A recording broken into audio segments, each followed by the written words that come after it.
Greetings, family. Welcome to African World Affairs. This is the channel that brings you news, reviews, and interviews from an African-centered perspective. Today's news story is about the senseless murder of Hubert Brown.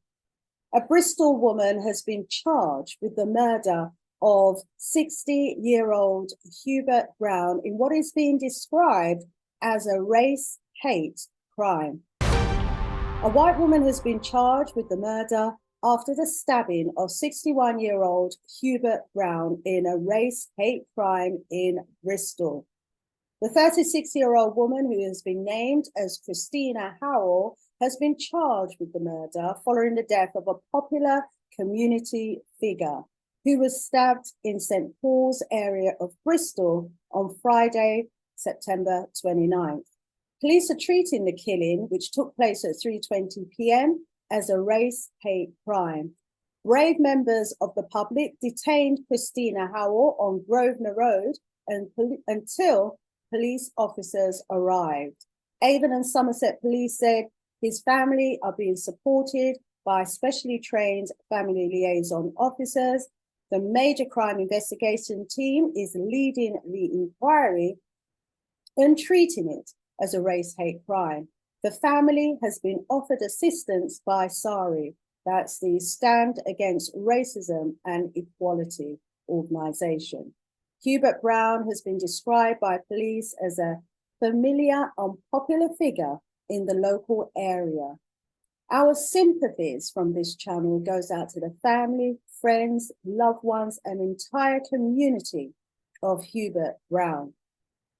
You know, it's very troubling and a very concerning state of affairs when a young woman whose nature is supposed to be one that cares, that's supposed to be one that nurtures, feels driven to take a knife and sink it into the body of an innocent human being for no other reason other than his race. So why is it being classed as a racist murder? Take a look at this social media post. This is Christina Howell. This is what she wrote on her FB before killing an innocent black man.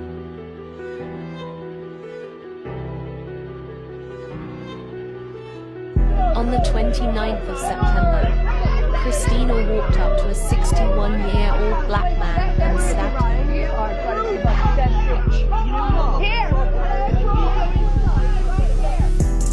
The man she stabbed happened to be a popular community figure by the name of Hubert Brown.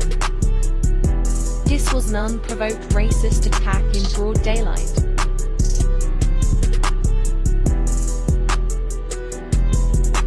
The pages who have the most to post when it's black crime were silent.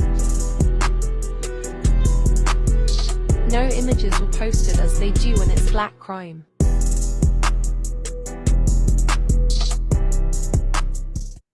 Very interesting observations there. So I'm highlighting this case because there has been a considerable amount of underreporting. Yes, some of the local media has picked it up that there are so many people who I have spoken to who have been totally unaware of this incident.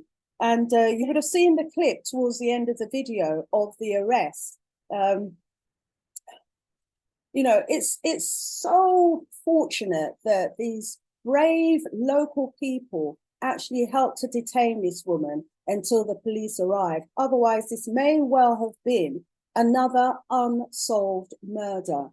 All across social media, where people are commenting about this case, they're actually saying about the gentle nature of the arrest, and they're comparing it to the display of excessive, brutal force that police officers have often seen doing when it comes to arresting Black people who haven't even been charged. And so clearly the disparity of the treatment of white murderers compared to innocent Black people is one that a lot of people are actually talking about and are saying is further evidence of racial police bias towards Black people. A friend in the St. Paul's region actually had this to say to African World News. He said, this incident happened on my street in St. Paul's, Bristol last week, and another brother died in the same spot about a month or so before. And years ago, there was a community member who actually died there back in the 80s as well. Well, you know, what we do know here at African World Affairs is that there was certainly the case of Eddie King Muthemba Kinuethia, who suffered multiple stab wounds during an attack on Grosvenor Road in St. Paul's on July last year. And that despite 6 arrests, no one has still been charged and found guilty with that murder. And we ask, how can a city that's full of CCTV cameras find it so difficult to find murderers when it comes to solving the case in black crime? You know, so here we are in a situation where the murderers are still walking around because they haven't been properly investigated and charged and dealt with by the police. This is a really pitiful, sorrowful state of affairs. So, but fortunately, in the case of Hubert Brown, the culprit was apprehended. So there was no room whatsoever for the police to allow this particular murderer to slip through their fingers. This is an image of the young man that was sadly lost his life last year, July.